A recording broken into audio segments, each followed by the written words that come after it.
এমনই একদিন আমার গাড়ির কিছু সমস্যা হয়, আমি রিক্সা দিয়ে অফিসে যাচ্ছিলাম। তখন দেখলাম নীলা হেঁটে কোথাও যাচ্ছে। আমার জানা মতে ওর অফিস তো এদিকে না, তাহলে কোথায় যাচ্ছে? আমি ওকে ডাক দিলাম আর বললাম, কোথায় যাচ্ছ? নীলা বলল, আচ্ছা এখানে না একটা কফি শপ আছে, চলুন সেখানে গিয়ে কথা বলি। আমি বললাম, আচ্ছা চলো। আমি আর নীলা একটা কফি শপে গেলাম।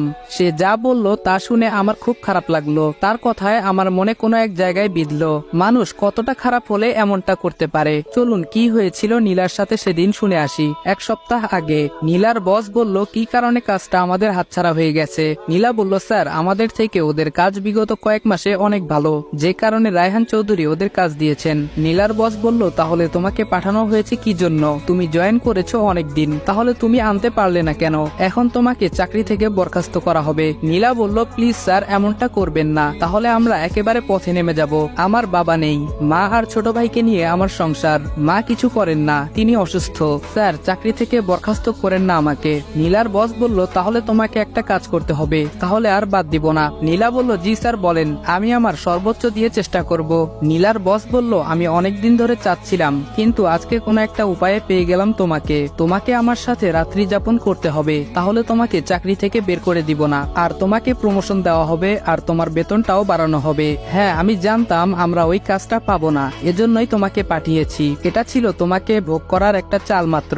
এই বলে নীলার বস তার দিকে এগিয়ে আসতে লাগলো। নীলার কাছে মনে হচ্ছে সে ফ্রিজ হয়ে গেছে, নড়াচড়া করতে পারছে না। যখনই তার বস তার একেবারে সামনে চলে আসলো, তখনই কোম্পানির ম্যানেজার বাইরে থেকে বলল, স্যার আসবো? নীলার বস নিজেকে ঠিক করে বলল, হুম আসো। ম্যানেজার বলল, স্যার কর্মচারীরা তো কোনো কাজ করতে চাচ্ছে না, তাদের কাজের তুলনায় টাকা অনেক কম পায়, তাই অনেকে বলছে কোম্পানি ছেড়ে দিবে। নীলার বস বলল, না এখন বাড়ানো হবে না, ওদের কাজ করতে বলো, পরে বেতন বাড়ানো হবে। তাদের কথার মাঝে নীলা এসে পড়ে তার ডেস্কে এসে কিছু কাজ করতে থাকে। নীলা যে চলে গেছে তার দিকে খেয়ালই করেনি তার বস।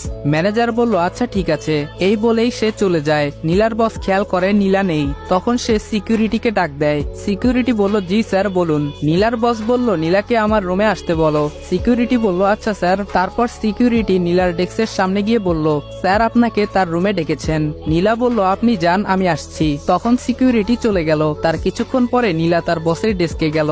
নীলার বস বলল, তা কি ভাবলে তুমি? নীলা বলল, এটা নেন স্যার। বস বলল, কি এটা? নীলা বলল, রিজাইন লেটার। আমি আজকে থেকে আর আপনার এখানে কাজ করব না। তবে স্যার একটা কথা শুনে রাখেন, একজনের দুর্বলতায় কখনো হাত দিবেন না, হয়তোবা সে হাত ভেঙে যেতে পারে। বিদায় স্যার। এই বলে নীলা চলে আসে। তখন তার বস বলে, শকুনের দোয়ায় গরু মরে না। এবার বর্তমানে আসি। তখন নীলা খেয়াল করলো আমার চোখে পানি। নীলা বলল, আপনি কাঁদছেন কেন? আমি বললাম, না তো, কই কান্না করছি। আচ্ছা বাদ দাও, ওর প্রতি কেমন যেন একটা মায়া কাজ করছে। আমি বললাম, আচ্ছা সত্যি কি তোমার বাবা নেই? নীলা বলল, সত্যি বলতে বাবা মারা যায়নি, তার প্রতি আমার শুধুই ঘৃণা। আমার মাকে রেখে অন্য একটা মহিলাকে বিয়ে করেছে, সে আমাদের খরচও দেয় না। তারপর থেকে আমি কোন রকমের সংসার চালাই, এখন একটা চাকরি জরুরি। আর তখনই তোমার সাথে দেখা হলো। আমি জয়কে কল দিলাম। জয় বলল, হুম বল। আমি বললাম, আমার তো একজন